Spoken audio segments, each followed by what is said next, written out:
Thunder 150 Fi 400 auto pala. Pero ito na yung oil.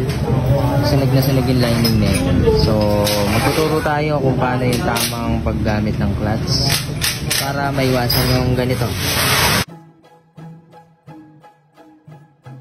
Para sa mga kapwa ko naka-manual motorcycle, so ang content natin ngayon is kung paano nga ba may iwasan yung pagiging pagkasunog ng ating clutch lining. So marami tayong na-experience na ganyan sa trabaho, sa shop, sa Benworks. Marami nagtatanong kung paano ba yung tamang paggamit ng clutch o mga timing, kung ano pa man. Kung paano naman may iwasan yan at kung paano yung tamang paggamit ng manual motorcycle para maiwasan o maalagaan natin yung clutch lining natin. Gagawa tayo ng video tutorial para dito sa ating clutch. So si Bullet yung gagamitin natin at hindi na natin gagawing komplikado yung tutorial. Yung mga timing na yan, tsaka yung mga kung ano pa, hindi na natin papahirapan. So gagawa lang tayo ng napakasimple lang na masusundan. Ito, exercise lang talaga gagawin nyo. Tara, simulan natin. Alright, bago natin simulan, unahin muna natin sa motor. So kailangan alam natin yung tamang adjustment ng ating clutch. Hindi ganong mataas, hindi ganong mababa. O saktuhan lang, no? Yan, saktuhan lang. Hindi mababa, hindi mataas. Okay.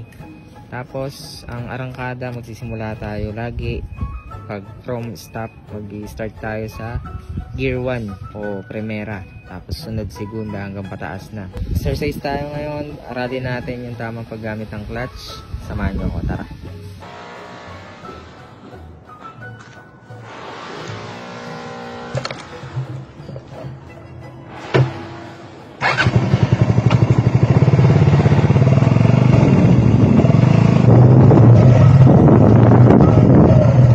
Simple lang itong exercise natin guys. Ang kailangan lang natin dito ay lugar na maraming humps.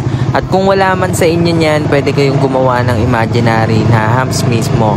Kumbaga parang yun na yung magsisilbing humps. Tatantyahin nyo lang na makaabot ng third gear.